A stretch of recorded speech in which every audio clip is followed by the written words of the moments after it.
especially torí ẹ̀yin tínú bí àwọn comment yẹn bad gan so ẹ̀yin tínú bí àwọn èèyàn wọ̀nyí wọ́n ń ṣe ẹranko they are not beasts ẹni tá ti ronú kò ń bọ́ ẹlòmíì ẹ ti mọ̀ pé ó níye onírú ẹ̀jẹ̀ tó wà nírú ara ẹni yẹn so kò possible kan jáde nílùú ibẹ̀ yẹn lánàá kó dẹ̀ jẹ́ pé gba àjò lákàn. káàárọ̀ olójú tó ń wò mí pátápátá jákèjádò gbogbo àgbáyé àná ọlọ́run ní fi wá sílẹ̀ sísítà mi tí ẹ gbọ́ wọn láìpẹ́ yìí mo máa play gbogbo fídíò wọn fún yín fídíò tí mo mú wá yìí mo máa play gbogbo ẹ̀ fún yín ṣùgbọ́n kó tó dé pé mo play ẹ̀ fún yín ẹ jẹ́ n yára sọ ọ̀rọ̀ tí èmi fẹ́ sọ yìí kẹ́ wá lọ gbọ́ èrò ọkàn tiwọn náà nínú fídíò yìí nípa àwọn èèyàn wa tí wọ́n dá sílẹ̀ ní àná Alhaji Oríyọmí Hamzat àti olórí Naomi pẹ̀lú principal ṣẹ́rí ní àná pé mo ṣe fídíò kan tí a bá wọn dúpẹ́ tí mo fi bá wọn yọ̀ bákan náà fídíò yẹn ṣì wà lórí channel lọ́wọ́lọ́wọ́ báyìí tẹ́ wà lórí channel mi tẹ́ follow mi máa ti wò ẹ̀yin tẹ̀lé tí wò náà tẹ́ bá lọ sórí channel mi ẹ máa rí is a recent video tó jẹ́ pé ó ṣì fresh kí ni mo fẹ́ sọ ní kúkúrú ṣókí kó tó di pé mo fi fídíò sísítà mi sílẹ̀ fún yín Boma Innovation torí mo rí sísítà yẹn gẹ́gẹ́ bí ẹni tí ẹ̀mí Ọlọ́run gbé nínú ẹ̀ tí Ọlọ́run kún fún ọgbọ́n ìmọ̀ àti òye so wọ́n ní ọgbọ́n tá fi ń sọ̀rọ̀ Ọlọ́run tá sì fi ń bá àwọn ènìyàn sọ̀rọ̀ ní àwùjọ bẹ́yẹn so ìdí ẹ̀ nìyẹn tí mo ṣe yàn láti recommend wọn mo fún wọn ní credit lórí àwọn fídíòs tí wọ́n ń ṣe ohun tí wọ́n sọ èrò ọkàn wọn lórí àwọn tí wọ́n dá sílẹ̀ lánàá ẹ máa lọ wò láìpẹ́ ẹ máa lọ wò so kó tó di pé mo play fídíò yẹn fún wa ohun tèmi fẹ́ sọ lélẹ́yìí ẹ jọ̀wọ́ ẹ bá mi pín fídíò yìí kó kan Alhaji Oríyọmí Hamzat kó kàn wọ́n lára àti olórí Naomi bákan náà dem principal kó kàn wọ́n lára àkíyèsí tí mo fẹ́ pè wọ́n sí ọ̀rọ̀ Ọlọ́run gan sọ ó sọ wípé ká máa gbàdúrà ká sì máa kíyèsára ìyẹn àkọ́kọ́ ẹ̀kejì Ọlọ́run tún bá wa sọ̀rọ̀ ó sọ wípé ká jẹ́ ọlọ́gbọ́n bí ejò ká sì jẹ́ oníwà tútù bí àdàbà ẹ̀kẹta ọ̀rọ̀ Ọlọ́run tún sọ ó wípé láàárín àwọn ènìyàn mi ni àwọn ènìyàn ìkà wà ṣé rí social media lóòótọ́ ó ti burú ju ayé lọ ó ti le ju ayé lọ ìgbà tó ti sí àǹfààní social media lásọpá ayé burú ṣùgbọ́n ní báyìí gan ayé gan ti lẹ́gbọ̀n báyìí kódà gan tí n bá ní sọ gan pé bóyá ó ti ní bàbá tí ayé ní òun ní social media báyìí ẹ má gbàgbé pé lórí social media yìí náà ayé ọ̀pọ̀lọpọ̀ ti bàjẹ́ ó ti ń wómúwómú látàrí kó fẹnu kó kọsẹ̀ lára àwọn tó yẹ kó kọsẹ̀ lára wọn látàrí àwọn ọ̀rọ̀ tí ò yẹ kó sọ tó sọ látàrí àwọn ìwà tí ò yẹ kó wù tó wù ayé ọ̀pọ̀lọpọ̀ ti bàjẹ́ lórí social media yìí kẹ́lẹ́ mọ̀ yín pé tó bá sọ pé ayé pé méjì social media gan ó pé gbà social media ó pé gbà ọ̀pọ̀lọpọ̀ náà bàdẹ̀ ṣe ń sọ pé ayé ọ̀pọ̀lọpọ̀ ti bàjẹ́ lórí social media yìí lórí social media yìí náà ni ayé ọ̀pọ̀lọpọ̀ ti dá tó jẹ́ pé wọn ò ní ìrètí tẹ́lẹ̀ wọn ò lè fọwọ́ sọ̀yà kán kọwọ́ bá kò kán mọ́wọ́ jáde wọn ò lè fọwọ́ sọ̀yà kí wọ́n kọwọ́ bọ inú kòkò kán mú ọwọ́ lọ sí ẹnu ṣùgbọ́n tó jẹ́ pé látàrí social media yìí ló jẹ́ pé Ọlọ́run ti sọ wọ́n di ẹni tó ní ànító àti àníṣẹ́kù táwọn tún di ẹni tó jẹ́ pé wọ́n tún tọwọ́ bá kò wọ́n tún fún ẹlòmíì táwọn tún di ẹni tó jẹ́ pé wọ́n ń tọwọ́ bọ ìkòkò wọ́n tún bu oúnjẹ fún ẹlòmíì tó jẹ́ pé wọ́n lè raṣọ sọ́rùn wọ́n tún lè raṣọ sọ́rùn àwọn ẹlòmíì bákan náà lórí social media yìí ni o lórí social media yìí la àti rí àwọn èèyàn tó jẹ́ pé wọ́n ti dẹni ìgbàlà nípasẹ̀ àwọn ìwàásù àwọn ọ̀rọ̀ Ọlọ́run láti ẹnu àwọn ikọ̀ àtìríjú Ọlọ́run tí wọ́n ti ṣàwárí ara wọn tí wọ́n rí ara wọn gẹ́gẹ́ bí ẹlẹ́ṣẹ̀ tán rí pé ìgbé ayé burúkú làwọn gbé tẹ́lẹ̀ tí ìyè wọn ṣí tí wọ́n dẹ̀ kọ ẹ̀ṣẹ̀ sílẹ̀ tí wọ́n dẹ̀ jẹ́wọ́ Jésù ní Olúwa àti olùgbàlà wọn tí wọ́n rí ìmọ́lẹ̀ tí wọ́n ti inú òkùnkùn bọ́ sínú ìmọ́lẹ̀ tí wọ́n di ẹ̀dá tuntun gẹ́gẹ́ bí Ọlọ́run ṣe sọ pé kíyèsí ẹnikẹ́ni tó ti wà nínú Kristi ohun àtijọ́ ó ti kọjá lọ ohun gbogbo ti di ọ̀tun ó ti di ẹ̀dá tuntun so now kí ni mo wá fẹ́ pe àkíyèsí àwọn ènìyàn wọ̀nyí sí a dá wọn sílẹ̀ lánàá congratulation oríire ló jẹ́ lótìtọ́ àti ní òdodo. Àmọ́ síbẹ̀síbẹ̀ ìwé orin Kristẹni ó sọ wípé Kristẹni máì tí wá ìsinmi láàrin ọ̀tá ló wà, máa ṣọ́ra. Ṣẹ́rí wọn ní fẹ́ fi gba àwọn ènìyàn wa yìí ní àmọ̀ràn. Alhaji Oríyọmí Hamzat, olórí Naomi àti principal, mo fẹ́ fi gbà yín lámọ̀ràn, mo fẹ́ fi sin yín ní gbẹ́rẹ́ ìpàkọ́. Ẹ jọ̀ọ́, Yorùbá náà wọ́n sọ̀rọ̀, wọ́n pòwe tí máa fi kín ọ̀rọ̀ mi yìí lẹ́yìn kó tó ṣe bí òwe ohun tí mo fẹ́ sọ yìí ẹ̀yin àgbàlagbà. Yorùbá wípé ọ̀pọ̀lọpọ̀ aláǹgbá ló dànù délẹ̀, àmọ́ eléyìí tí iná run nínú wọn. Ó tún sọ wípé ọ̀pọ̀lọpọ̀ àwọn ènìyàn tí wọ́n ń ṣojú ayé ni wọ́n fi ẹ̀jẹ̀ sínú tí wọ́n ń tutọ́ funfun jáde. Àwọn tó yí yín ká tí wọ́n bá yín dunnú tí wọ́n kì í congratulation, kì í ṣe gbogbo wọn ló fẹ́ jẹ́ kẹ́ ẹ padà jáde. Kì í ṣe gbogbo wọn ni wọ́n fẹ́ jẹ́ kí ẹ padà jáde. Èrò ọkàn ọ̀pọ̀lọpọ̀ wọn, ìpinnu ọ̀pọ̀lọpọ̀ wọn sí yín ẹ̀rí báyìí ní pé kẹ́ ẹ tinú ẹ̀wọ̀n yẹn, kẹ́ ẹ lọ sínú ẹ̀wọ̀n gbére. Kẹ́ ẹ tinú ẹ̀wọ̀n yẹn kí wọ́n dájọ́ ikú fún yín. Kẹ́ ẹ tinú ẹ̀wọ̀n yẹn ẹ̀rí báyìí kẹ́ ẹ padà wá síta kẹ́dẹ̀dẹ́ nílẹ̀, kẹ́ má lè tẹ̀síwájú mọ́, kí kẹ́yìn náà dẹni tí kẹ́dẹ́ olówó àná, ẹ̀rí kẹ́dẹ́ni tí ọwọ́ ẹ̀ ò tó ẹnu mọ́. Èrò oríṣiríṣi àwọn èrò búburú. Àmọ́ ṣá ohun tí èmi mọ̀ ni pé nínú Bíbélì Joseph sọ fún àwọn arákùnrin rẹ̀ pé ní tiyín ibi lẹ rò sí mi ṣùgbọ́n Ọlọ́run mọ̀ sí rere fún mi.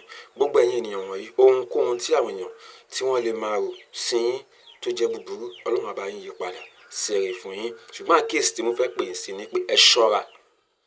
Ẹ ṣọ́ra. Gbogbo àwọn tó gbájú tó gbàlù, gbogbo àwọn tí wọ́n gbé fèrè sẹ́nu, tí wọ́n ń dúpẹ́, tí wọ́n ń jó, tí wọ́n ń kọrin ìyìn Ọlọ́run níwájú yín, kì í ṣe gbogbo wọn nínú wọn dùn sí yín o.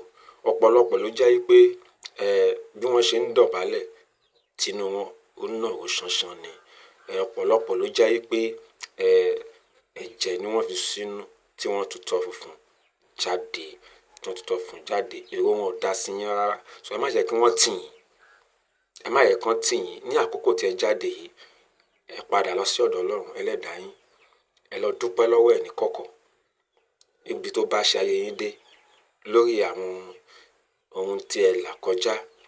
Ìdánwò ni o, ìdánwò ni ìpèníjà yìí, ìṣòro tẹ́ rí yìí ìdánwò ni. So Ọlọ́run á dẹ̀ gbé yín borí, Ọlọ́run á jẹ́ kẹ́ pass, Ọlọ́run á jẹ́ kẹ́ yege pátápátá. Ẹ ṣì wà lórí ìdánwò, nǹkan tó fẹ́ kẹ́ mọ̀ nìyẹn. Ìdánwò ò tí ì parí. So mo fẹ́ jẹ́ kẹ́ padà lọ sí ọ̀dọ̀ Ọlọ́run ẹlẹ́dàá yín, kẹ́ tọ̀ Ọlọ́run ẹlẹ́dàá yín lọ.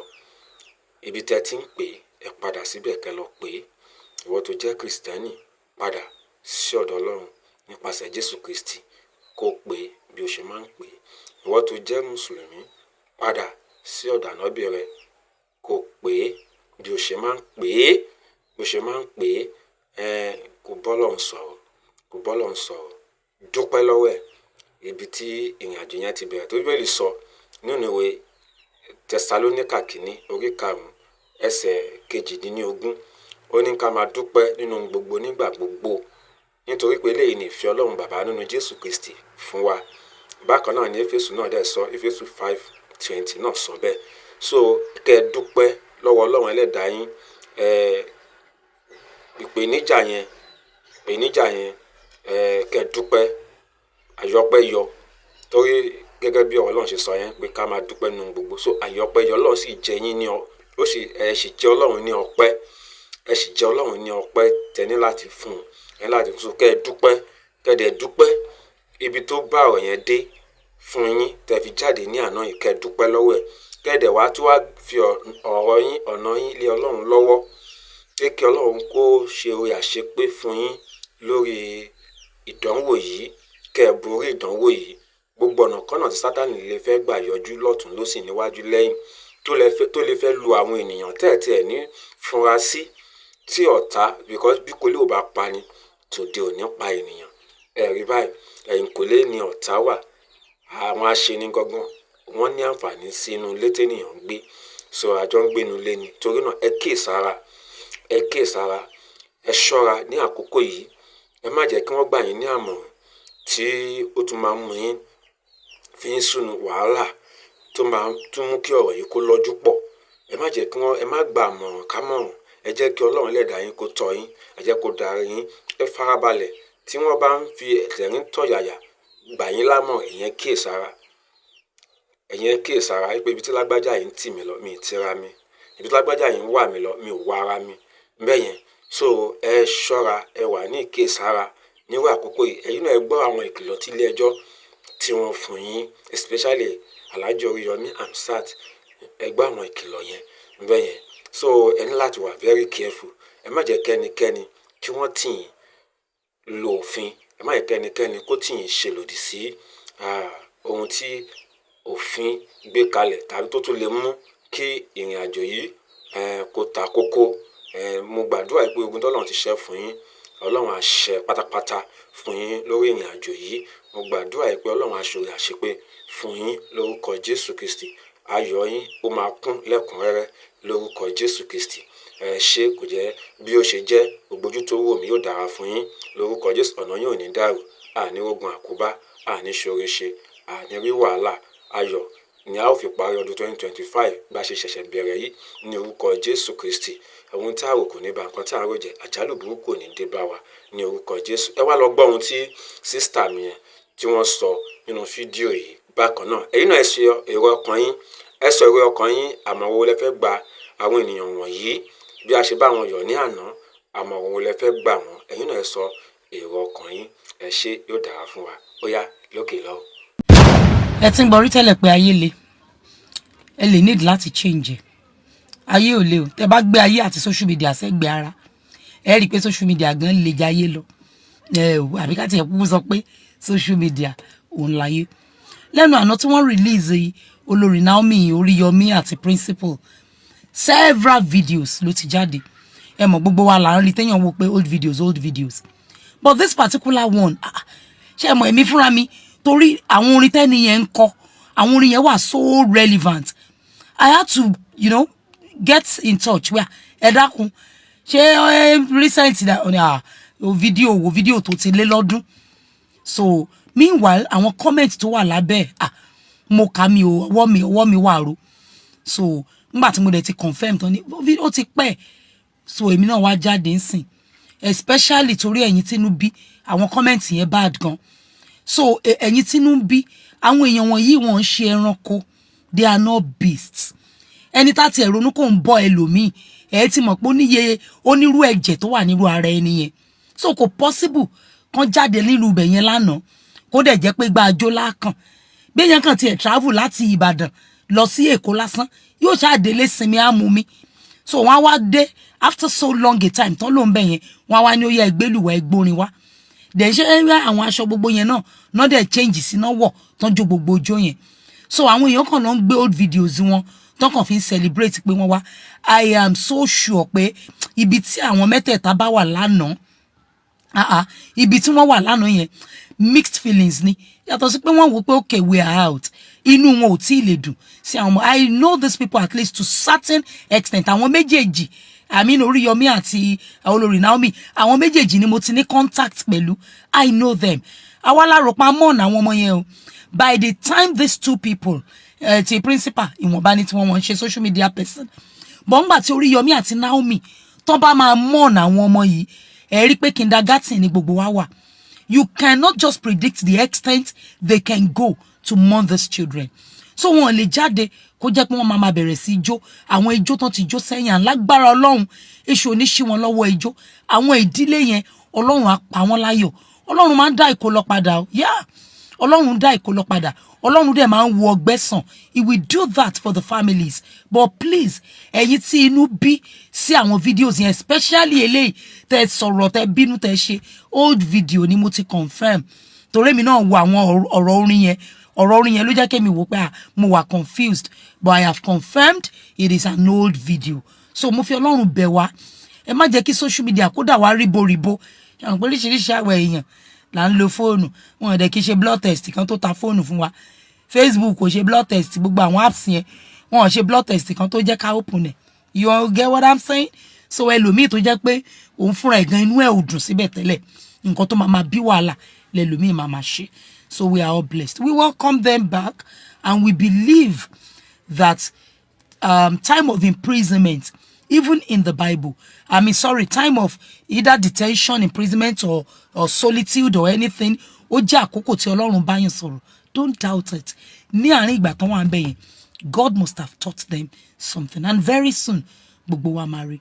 So once again, I want to say thank you, Jesus, for all you have done so far. And Olúwa, ẹ máa bá ṣe yín lọ, ẹ máa bá ṣe yín lọ, ẹ kọ́ àwọn ọmọ yín mọ̀ ṣe. Good morning. God bless us all in Jesus' name.